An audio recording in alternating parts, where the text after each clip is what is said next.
আসসালামু আলাইকুম। আজকে বাংলাদেশের রাজনৈতিক অর্থনীতি অনার্স দ্বিতীয় বর্ষে এই সাবজেক্টের সাজেশন নিয়ে আলোচনা করব। এখানে দেখো হোয়াটসঅ্যাপ নাম্বার দেওয়া আছে, হোয়াটসঅ্যাপ নাম্বারে নক দিলে পারে তোমরা প্রত্যেকটি সাবজেক্টের সাজেশন পেয়ে যাবে। এখানে দেখো প্রথমে খ বিভাগের সাজেশন দেওয়া আছে। ক বিভাগের জন্য তোমরা প্রতিটা বোর্ড প্রশ্ন পড়বে, বোর্ড প্রশ্ন পড়লে পরে সেখান থেকে তোমরা কমন পাবে। 1 নম্বরে দেখো অর্থবিল কি। 2 নম্বরে একটি উত্তম কর কাঠামোর বৈশিষ্ট্য লেখা, এটা 100% আসার মতো। স্টার চিহ্ন যেগুলো দেওয়া আছে সেগুলো তোমরা একটু বেশি করে পড়বে। 3 নম্বর বাংলাদেশের পোশাক শিল্পের চ্যালেঞ্জসমূহ উল্লেখ করো। 4 নম্বর কাম্য জনসংখ্যা বলতে কি বোঝো, এটা 100% আসার মতো। 5 নম্বরটাও অর্থনীতি উন্নয়ন বলতে কি বোঝো। 6 নম্বর রাজনৈতিক অর্থনীতি বলতে কি বুঝো। এরপরে আছে 7 নম্বরে বৈদেশিক সাহায্য কি। 8 নম্বর মুক্তবাজার অর্থনীতির সংজ্ঞা দাও। 9 নম্বর ভূমিস্বত্ব ব্যবস্থা কি। এরপরে 10 নম্বর দেখো গ্রাম্য জনসংখ্যা বলতে কি বুঝো।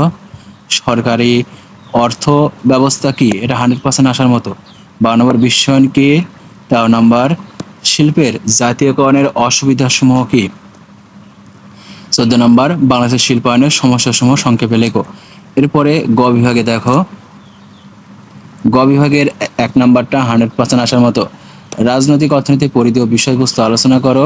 2 নম্বর অর্থনৈতিক পরিকল্পনা কি, বাংলাদেশের অর্থনৈতিক পরিকল্পনা বাস্তবায়নের সমস্যার সম্ভাবনা করো। 3 নম্বর 100% আসার মতো বিশ্বায়নের চ্যালেঞ্জ মোকাবেলায় বাংলাদেশ সরকারের গৃহীত পদক্ষেপসমূহ আলোচনা করো।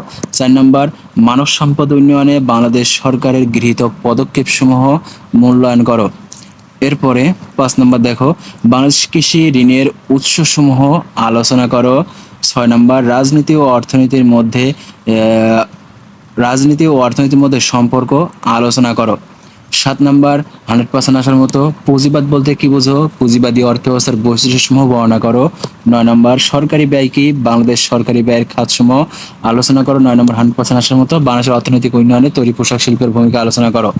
10 নম্বর বাংলাদেশের অর্থনৈতিক উন্নয়নের সমস্যাসমূহ আলোচনা করো। 11 নম্বর জনসংখ্যা একটি দেশের সম্পদ এবং সমস্যা উভয় আলোচনা করো। 12 নম্বর 100% আসার মতো বাংলাদেশের অর্থনৈতিক উন্নয়নে বিশ্ব ব্যাংকের ভূমিকা আলোচনা করো। 13 নম্বর বাংলাদেশের শিল্প জাতীয়করণের সুবিধা অসুবিধাসমূহ আলোচনা করো। এগুলো পড়লে এখান থেকে তোমরা অবশ্যই 100% কমন পাবে। এবং পরবর্তী সাবজেক্টগুলোর সাজেশন পেতে অবশ্যই চ্যানেলটি সাবস্ক্রাইব করে পাশে থাকবে। সবাই ভালো থেকো, আল্লাহ হাফেজ।